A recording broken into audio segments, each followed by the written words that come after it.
Alright, so we're watching Iron Man 3 here at the Meowcenary's house. At my pad. And the best way to do it is with no sound. Yep. You gotta love it. So we're rocking subtitles right now. This is how we do things. Alright, so we just finished Iron Man 3. We're heading back, gonna review it right now. It was an experience to see again. We have a lot to say.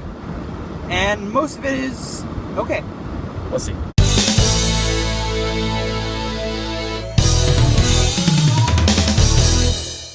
What's going on, everybody? Infamous Daniel here, and today is a very special review. I'm joined by my good friend, the Meowcenary. Yo. And today we're going to be going over Iron Man 3. Iron Man 3 is a little bit of a struggle for me. What we have here is Tony Stark going through a lot of PTSD from the events of the Avengers. And as you can recall, he almost died. He really put his heart on the line. And it shows in this movie of what you do in that kind of situation and the after effects. And we're dealing with all that while a new villain is rising up, known as the Mandarin, who does his threats. And then, boom, we got Iron Man 3. Should also tell them that there will be spoilers in this movie. If you have not seen it, pause this, go watch the movie. This review might have like spoil. Oh no, not my. It's gonna have spoilers. It's gonna have spoilers. You can't talk about what is wrong with this movie without talking about actually what is bad. So there will be, of course, spoilers. Yeah, definitely. So, what I did like about the movie is a lot of the characters, a lot of the acting. I liked everybody. I thought everybody was well rounded. Of course, for some of the script writing, it's a little bit of struggle for me because I didn't like the way some of them were written, but I did like the characters themselves. I thought they were played really well. Robert Downey Jr. is, of course, Iron Man. Tony Stark, and he did a really good job, but I mean, he is Iron Man. There is no cinematic universe without Tony Stark, without Robert Downey Jr. Yeah. And it actually shows. This is a very character-driven movie. It's really about Tony's shortcomings and his faults and how he overcomes them. Yeah, and it's different. It's not...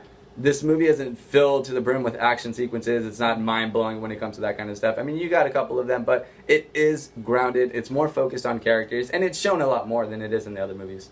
So, we're talking about next is Gwyneth Paltrow, Pepper Potts. I thought she was okay in this. She didn't stand out, but she didn't need to. She wasn't... You know what? Now, she did stand out a little more in this one, only because she had more screen time in this one. I will say that. She had more screen time, and... I thought it developed her character a little more. And she's not really necessarily the damsel in distress, which is actually a nice turn. She is in distress in a little bit in the beginning, but I mean, yeah, but she is her own character. I mean, well, actually, no, she kind of isn't damsel in distress because she did get kidnapped. Oh, shit, you're right. All right, yeah, so, well, I mean, she plays both parts. She's a more driven character, I guess you could say. Better than the other ones. No, actually, I don't know. I don't know how to explain her. She exists. She's there. She is it. Put it that Pepper Potts exists in this movie. You see her. You see her in some scenes. You see her face. Exactly. She is with Tony Stark in certain scenes. Exactly. I think she holds his arm a couple times. I don't know. We'll see. She destroys an Iron Man armor. There it is. Yep. There it is. But yeah, I mean, she does have an awful fucking scene where she like falls in the fire.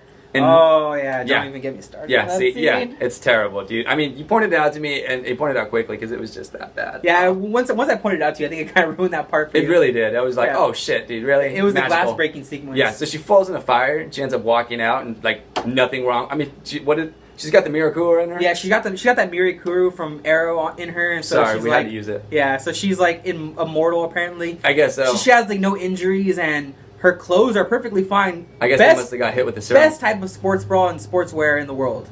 Find out where she got it from and buy it yourself, because that is some good stuff. That's some hardcore shit right there. That's like the best Christmas gift ever. Exactly. Anyway, rambling on. But we also have Guy Pearce, who comes out of nowhere. As Aldrich Killian, he is, well, since we already said there's going to be spoilers, he's the main bad guy. He's the main bad guy, He's the main bad guy in this movie. He's basically used the Mandarin, he's the actor, and they use his face to kind of be like the scapegoat and everything, and he's the one pulling the strings, doing all this kind of stuff. And it wasn't fucking mind-blowing to me. If anything, it was frustrating, it brought me down, and I was very, very upset.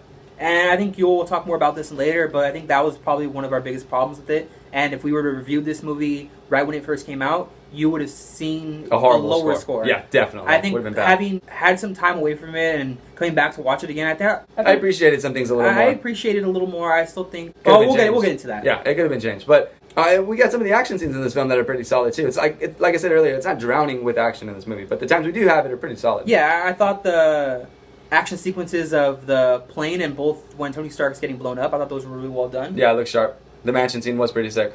I thought the little action scenes with Tony, just when he's been kidnapped, I thought that was okay. I thought they were well done. I thought they were good. Yeah, they were there for a purpose. It wasn't really served its purpose, exactly. It wasn't really like, oh, things are just going to fucking blow up in front of us. So, I mean, like I said earlier, it's more grounded. The action is, it's solid, it's fun, but like I said, our negatives, especially mine, it has to be that twist. It will always bother me. I think our negatives are around the same thing. I think the villain itself is just a big negative, and just in the Marvel Universe itself, it is just a huge negative. Mm-hmm.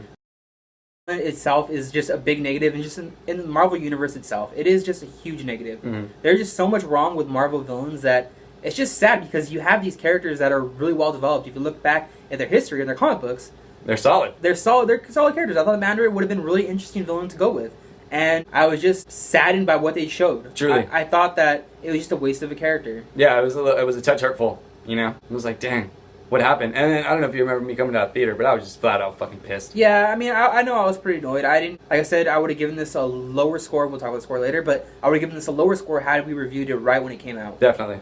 Yeah, it would have been bad. I think looking back on it now, it's not that bad. It is. It's fun. It just seems very generic that there's going to be a big twist with the villain.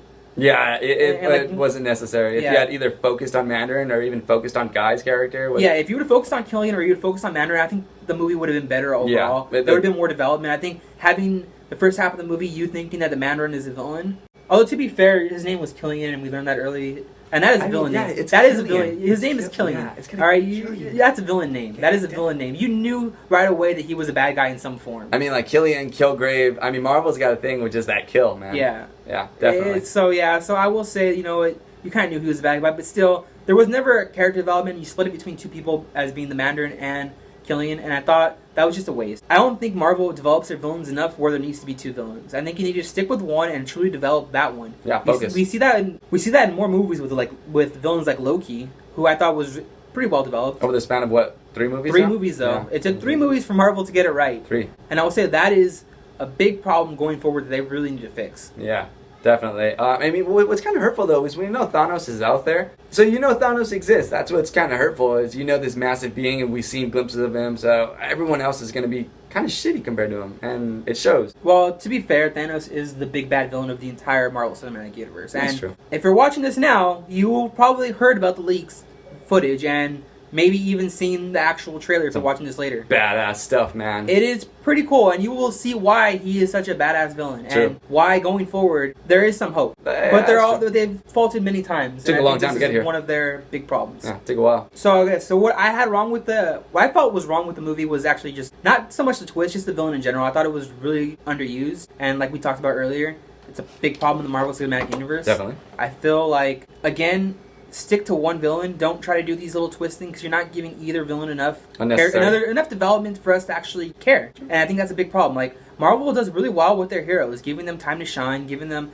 development, giving them a reason that they're a hero.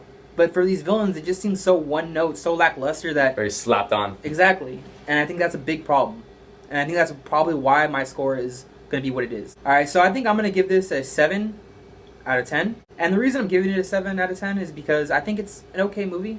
It's something to watch if you haven't seen it. It's fun. I think it's a fun movie. You'll enjoy it. The action scenes are really well done. Development of a character like Robert Downey Jr., I really enjoyed. I mean, I think he's just a great actor to begin with, but like Tony Stark he's a really developed character, and I thought it shows throughout this movie. True. But the hang-ups, I can't get over it. I think that, again, it's going to be like the same way in multiple other films. The villain is just too one-note, it's just too lackluster, and that brings this movie down. Yeah, I'd agree with that. I'm going to have to give it the same score, man. Personally, I'm going to give it the 7 out of 10.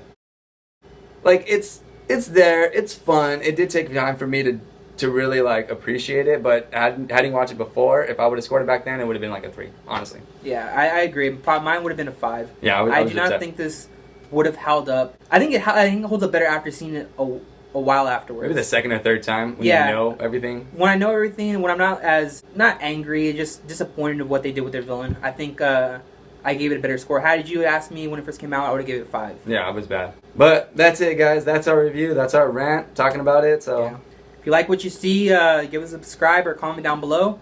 Definitely. Check out the Meowcenary's channel. Always available. I'm currently doing a Let's Play on Life is Strange, so check that out. I also stream on Twitch Tuesdays and Wednesdays. You can find me from anywhere from 2 to 7. I'll be streaming sometime then. So that's the gamer. Yep. Guys rocking it. But hope you guys enjoyed, man. Stay tuned. Plenty of more stuff to talk about. Bye.